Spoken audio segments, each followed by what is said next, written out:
అదే RTV app వార్తల్ని క్షణాల్లో చదివే అవకాశం ఉంటుంది. ఒక న్యూస్ పేపర్, ఒక టెలివిజన్ ఛానల్ మీ చేతుల్లో ఎప్పుడూ ఉంటాయి.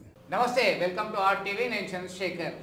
ప్రజాపాలన విజయోత్సవ సంబరాలు జరుగుతున్నాయి. మొన్నటికి మొన్న పెద్దపల్లిలో యువ వికాసం పేరుతో భారీ బహిరంగ సభ నిర్వహించారు. 9,000కు పైగా ఉద్యోగాలు ఇవ్వడం జరిగింది. గ్రూప్ 4కు సంబంధించినటువంటి అభ్యర్థులు కూడా పెద్ద ఎత్తున తరలి వచ్చారు. దీనిలో మేము సక్సెస్ అయ్యామని చెప్పుకోవడం జరిగింది. వివిధ ప్రాంతాల నుంచి మహిళలు, యువతులందరూ కూడా వచ్చి వాళ్ళ నియామక పత్రాలు కూడా కొంతమంది తీసుకోవడం జరిగింది. విద్యా వ్యవస్థ ఎట్లా ఉంది, నిరుద్యోగులకి ఎంతమందికి ఉద్యోగాలు వచ్చాయి, మనతో మాట్లాడడానికి కాంగ్రెస్ పార్టీ స్పోక్స్ పర్సన్ ఉన్నారు, జిల్లా వైస్ ప్రెసిడెంట్ సుజిత్ ఉన్నారు, అలాగే ఏఐఎస్ఎఫ్ రాష్ట్ర అధ్యక్షులు మణికంఠ ఉన్నారు, అలాగే ఏఐఎస్ఎఫ్ మరో నాయకులు రమేష్ ఉన్నారు.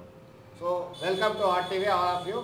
ఎట్లా చూడొచ్చు, నిజంగా మీరు విద్యా వ్యవస్థకి చాలా ప్రాధాన్యత ఇస్తున్నారా? ఏ దేశంలో అయితే, ఏ ప్రాంతంలో అయితే మౌలిక వసతులు, విద్యా వైద్యం లాంటి మౌలిక వసతులు బాగుంటాయో అది గ్రోయింగ్. కాబట్టి విద్యా పరిస్థితి ఎట్లా మెరుగైంది అనుకుంటున్నారా? ఉద్యోగ అవకాశాలు ఇచ్చిందా నిజంగా? సరిగ్గా రేపటికి ప్రజాపాలన ప్రభుత్వం ఏర్పడి, కాంగ్రెస్ పార్టీ ప్రభుత్వం ఏర్పడి 1 year గడుస్తూ ఉంది.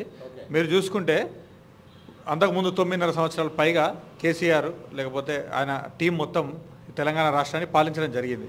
అప్పుడు ఉన్నటువంటి బడ్జెట్లో ఎన్ని ఉద్యోగాలు ఇవ్వచ్చో వాళ్ళు ఇచ్చినరా? ఇవ్వలేదు. వాళ్ళు విద్యా వ్యవస్థను కూడా ఏ విధంగా సమూలంగా మార్పులు చేస్తారని ఏమో చెప్పిండ్రు. కేజీ టు పీజీ అన్నారు. చాలా రకమైన హామీలు ఇచ్చుకొచ్చి వచ్చి చాలామంది పేద విద్యార్థులకు కూడా అన్యాయం చేయడం జరిగింది. ఒక 2 తరాలు ఉద్యోగాలు రాకుండా కేవలం Ashok Nagar, RTC cross road, Hyderabad ఆ చుట్టుపక్కల దిల్సుఖ్ నగర్ కోచింగ్ సెంటర్లలో కోచింగ్లకు ప్రిపేర్ అవ్వకుండా వాళ్ళ చేతిలో డబ్బులు లేకుండా కూడా 10 సంవత్సరాల పాపం ఒక 2 తరాల్ని నష్టం చేయడం జరిగింది కేసీఆర్. కానీ వచ్చిన సంవత్సరంలోనే 7 లక్షలకు పైగా కోట్ల అప్పు ఈ రాష్ట్రానికి ఉన్నా కానీ రేవంత్ రెడ్డి గారి నాయకత్వంలో ఉన్నటువంటి కాంగ్రెస్ ప్రభుత్వం మంత్రులందరూ కూడా ఎప్పుడు శ్రమిస్తూ ప్రతి ఒక్క రంగంలో తెలంగాణ రాష్ట్రాన్ని ముందుకు తీసుకుపోతా ఉన్నారు. విద్యా వ్యవస్థ 4 లక్షల కోట్లు అయితే 7 లక్షలు అని చెప్పుకుంటున్నారు. సంవత్సరం కాలే 1,00,000 కోట్ల రూపాయలు అప్పు చేసిందని కేటీఆర్ చెప్తున్నాడు. BRS working. ఇప్పుడు కేటీఆర్ గారికి లెక్కలు తెలియదు. ఫస్ట్ చెప్పాలంటే 7 లక్షల కోట్ల అప్పు కాగి చెప్పింది, ఆయన చెప్పేది కాదు. ఆ తర్వాత వాళ్ళు చేసినటువంటి అప్పులకు మిత్తి కట్టాల్సి వస్తున్న పరిస్థితి. ఈరోజు రాష్ట్రంలో ఇన్కమ్ రెవెన్యూ ఏ విధంగా ఉందో దానికంటే డబ్బులు మిత్తి కట్టుతున్నాం. సో వాళ్ళు ఏ విధంగా మాట్లాడుతున్నారో నాకు అర్థం అవ్వట్లేదు. విద్యా వ్యవస్థ గురించి మీరు మాట్లాడినారు కాబట్టి వాళ్ళు ఏం చేసినారు? మేము ఆ గతంలో కాంగ్రెస్ ప్రభుత్వం ఉన్నప్పుడు మోడల్ స్కూల్స్ అని, ఇంగ్లీష్ మీడియం స్కూల్స్ అని తీసుకొచ్చి పేద విద్యార్థులకు హాస్టల్ వసూలుతోనే ఇంగ్లీష్ మీడియం ఇచ్చి వాళ్ళకి మంచి విద్యను కల్పిస్తే వీళ్ళేం చేసినారు? ఉన్నాయని మీరు చూసారు కదా. నాణ్యమైన విద్యను అందించలేదు, టీచర్ రిక్రూట్మెంట్ జరగలేదు, టీచర్లను కూడా ట్రాన్స్ఫర్లు చేసి వాళ్ళని మానసికంగా శోభ పెట్టినరు, వాళ్ళ కుటుంబాన్ని కూడా ఒక భార్యను ఒక దగ్గర వేసినారు, భర్తను ఒక దగ్గర 300 కిలోమీటర్ల డిస్టెన్స్ వేసినారు. కానీ ఈరోజు ప్రజాపాలన ప్రభుత్వం వచ్చిన తర్వాత మీకు వాళ్ళకి ప్రమోషన్స్ ఇవ్వడం జరిగింది. విద్యా వ్యవస్థలో మీకు 50,000 ఉద్యోగాలకు పైచిలుగా మనకు నియామకాలు జరిగినాయి. వచ్చినటువంటి 6 నెలల్లోనే 30,000 పైచిలకు చేసినాం. ఇంక 20,000 మేము ఇంకా ప్రాసెస్ నడుస్తూనే ఉంది. అంటే నోటిఫికేషన్ మీ గవర్నమెంట్ వచ్చినాకనే వచ్చిందా, అంతకుముందు వచ్చిందా అని కంటిన్యూ చేసిన? సార్, నోటిఫికేషన్ మేము వచ్చినప్పుడు వచ్చినవి ఉన్నాయి, అంతకుముందు వచ్చినప్పుడు కూడా ఉన్నాయి. మరి అంతకుముందు నియామకం ఎందుకు జరగలే? వీళ్ళే వాంటెడ్గా హైకోర్టులు వేసి వాటికి స్టే తీసుకురావడము, నోటిఫికేషన్ ముందుకు జరగకపోవడం చేస్తే మేము ఇంకెందుకు మీరు గ్రూప్ ఎగ్జామ్స్ కండక్ట్ చేయకుండా లేదా టీచర్కి సంబంధించిన ఎగ్జామ్స్ కండక్ట్ చేయకుండా వాళ్ళు రోడ్ల మీదకి వచ్చి ధర్నాలు చేసి విద్యార్థులను డిస్టర్బ్ చేశారు. అయినా కానీ ఈ ప్రభుత్వము చాలా పకడ్బందీగా ఎగ్జామ్స్ని నిర్వహించి ఎగ్జామ్స్ క్లియర్ చేయించి వాళ్ళకు ఉద్యోగాల కల్పన కల్పిస్తూ ఉంది. ఇదంతా రేవంత్ సర్కార్ గంతనే అంటారా? రేవంత్ సర్కారు, కాంగ్రెస్ ప్రభుత్వం, మంత్రులు, ఎమ్మెల్యేలు, మాలాంటి కార్యకర్తలు అందరి ఘనత ఇది. సోనియమ్మ ఇచ్చినటువంటి తెలంగాణలో ప్రతి ఒక్కరికి హక్కు ఉంది, దాన్ని మేము ఘనతగానే భావిస్తున్నాం.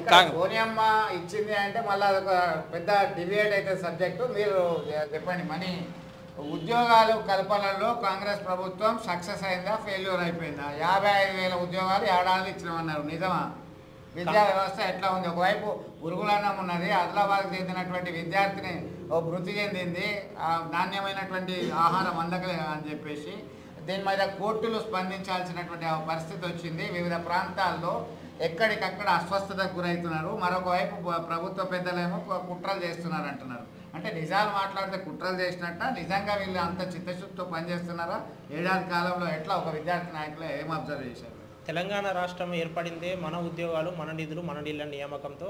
వచ్చినటువంటి రాష్ట్రంలో అధికారంలో వచ్చినటువంటి బీఆర్ఎస్ గత 10 సంవత్సరాలు ఉద్యోగాలు ఇవ్వకుండా, విద్యకు నిధులు ఇవ్వకుండా ఇలా విద్యార్థి యువకులు వేధించిన కారణంతో తెలంగాణ రాష్ట్రంలో మార్పు రావాలి, ప్రజాపాలన ఉన్న కారణంతో ఇలా యొక్క డిమాండ్ చేసి తెలంగాణ రాష్ట్రంలో కాంగ్రెస్ పార్టీ అధికారం తీసుకురావడానికి సబ్బండ వర్గాలను కృషి చేశాయి. కాంగ్రెస్ పార్టీ ప్రభుత్వం ఏడాది పూర్తయి ప్రజా విజయోత్సవ సంబరాలు నిర్వహిస్తూ యువ వికాసం పేరిట 6 గ్యారెంటీల అమలు పేరు సభలు నిర్వహిస్తూ ఉంది. ఇలా ఉద్యోగాలకు సంబంధించి కాంగ్రెస్ ప్రభుత్వం ఇస్తామన్న ఉద్యోగాల విషయంలో 2 లక్షల ఉద్యోగాలు సంవత్సర కాలం ఇస్తామన్నది, కానీ కేవలం 55,000 ఉద్యోగాలు మాత్రమే ఇప్పటివరకు ఇచ్చింది.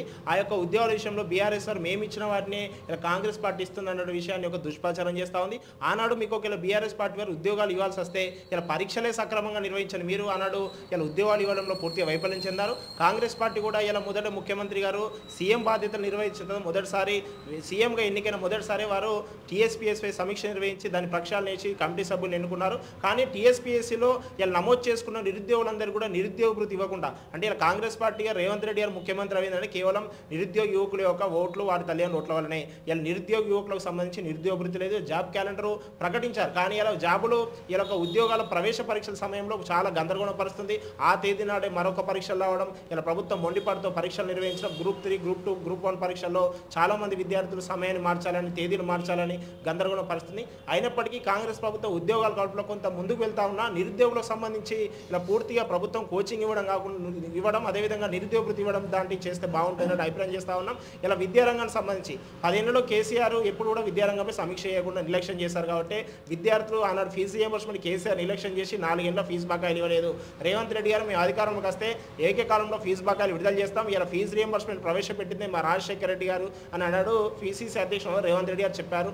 రాష్ట్రంలో కాంగ్రెస్ పార్టీ అధికారంలోకి వచ్చింది. విద్యాశాఖ రేవంత్ రెడ్డి గారి దగ్గర ఉన్నా కూడా ఇలా విద్యారంగానికి సంబంధించి యువ వికాసం 5వ గ్యారెంటీ, 6 ప్రధాన గ్యారెంటీలో 5వ గ్యారెంటీ ఇలా యువ వికాసం పేరుతో విద్యార్థులకు వడ్డీ రహిత 5 లక్షల భరోసా కార్డు ఇస్తామన్నారు. ఇలా సంవత్సరం పూర్తయినా కూడా ఇలా విద్యార్థులకు ఇచ్చిన యువ వికాసం సంబంధించిన హామీ యొక్క విస్మరించడం జరిగింది. అదేవిధంగా విద్యార్థులకు ల్యాప్టాప్లు, ఎలక్ట్రిక్ స్కూటీలు, ఇంటింటికి వైఫై, మండలానికి ఇంటర్నేషనల్ పాఠశాల ఏర్పాటు చేస్తామన్నారు. విద్యకు 15% నిధులు బడ్జెట్లో కేటాయిస్తామని ప్రధానమైనటువంటి 5 హామీలను ఇలా ప్రజల్లోకి తీసుకెళ్లడం జరిగింది. రాహుల్ గాంధీ గారు కూడా యువ వికాసం యొక్క 5 లక్షల భరోసా కార్డు ఇస్తామని అనేక సభల్లో చెప్పారు.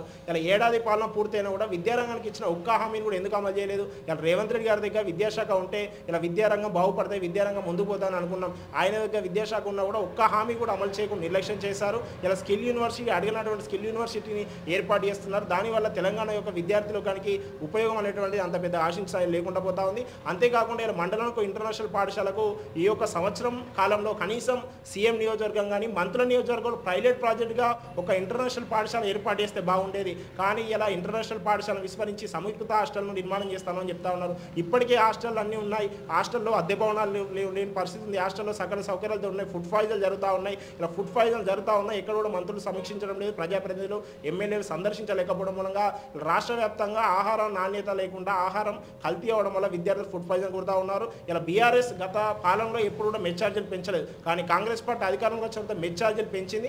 అయినా కూడా ఇలా కాంట్రాక్టర్లు బిల్లులు రాకపోవడం వల్ల సరఫరాలు నాణ్యత లేని వస్తువుల సరఫరా కానీ లేకపోతే ఆహారం కలుపుతాం కానీ గాలి నీరు కలుస్తాం, ఇలా హాస్టల్ అన్నీ కూడా సమస్యలంగా చిత్తడిమరంగా ఉండడం పరిస్థితి ఉన్నది. ఇలా రేవంత్ రెడ్డి గారు విద్యకు 15% బడ్జెట్లో నిధులు కేటాయిస్తామని ఎన్నికల మేనిఫెస్టోలో పెట్టారు. ఒక బడ్జెట్ పెట్టారు, దాంట్లో కేవలం 7% నిధులు మాత్రమే విద్యకు బడ్జెట్లో పెట్టారు. ఇలా తెలంగాణ ప్రజలంతా ఆశించింది రేవంత్ రెడ్డి గారు ముఖ్యమంత్రి అయినా విద్యాశాఖ తన వద్ద పెట్టుకుంటే మార్పు జరుగుతుందంటే ఏడాది పాలన విద్యారంగాన్ని పట్ల కొంత నిర్లక్ష్యం చేశారు. కాబట్టి వెంటనే ప్రభుత్వం ఈ విద్యారంగంపై సీఎం గారు తన వద్ద పెట్టుకున్న శాఖపై సమీక్ష చేస్తే బాగుంటుంది. ఇలా యూనివర్సిటీలో వీసీలను గత బీఆర్ఎస్ విస్మరిస్తే రేవంత్ రెడ్డి గారి ప్రభుత్వం కాంగ్రెస్ ప్రభుత్వం వీసీలను నియమించినటువంటి వీసీలతో కాకుండా యూనివర్సిటీలకు నిధులు కేటాయింపు కానీ యూనివర్సిటీలో ఉన్న ఖాళీ నాన్ టీచింగ్ పోస్టుల భర్తీకి కృషి చేయాల్సింది ఏఐఎస్ఎఫ్ డిమాండ్ చేస్తా ఉన్నాం. మొత్తం మీద విద్యారంగం అనేది రాష్ట్ర ముఖ్యమంత్రి వద్దే ఉంది. దానికి సంబంధించి విద్యాశాఖలో ఉద్యోగాల కల్పనలో సక్సెస్ఫుల్గా ముందుకెళ్తుందని భావించినటువంటి నిరుద్యోగులకి విద్యార్థులకి కొంత నిరాశ నిస్పోలే ఎదురయ్యాయి. ఇప్పటికైనా 15% పైగా నిధులు కేటాయించాలి, విద్యారంగాన్ని అభివృద్ధి పరచాలని చెప్తున్నటువంటి పరిస్థితి. ఉద్యోగాల కల్పనలో సైతం గందరగోళ పరిస్థితి ఉంది. ఒకవైపు గ్రూప్ 2 కూడా మరి పోస్ట్పోన్ చేయాలని కోరుతున్నారు, సమయం లేదు, క్లాషెస్ వస్తున్నాయని చెప్పేసి దాని మీద సైతం సమీక్షించాలని చెప్తున్నటువంటి పరిస్థితి. మరొక నేత విద్యార్థి నేత ఉన్నారు. ఎట్లా ఉంది ప్రస్తుతం ఉన్నటువంటి పరిస్థితి? విద్యారంగంలో సక్సెస్ఫుల్గా ముందుకెళ్తున్నారా? ఉద్యోగార్థులకి ఆశించిన ఫలితాలు వస్తున్నాయా సంవత్సర కాలంలో? బీఆర్ఎస్ కంటే ఈ రాష్ట్ర ప్రభుత్వం కొంత మెరుగైనప్పటికీ కూడా ఇప్పటికీ ఈ విద్యాశాఖని ప్రక్షాళన చేయాలి.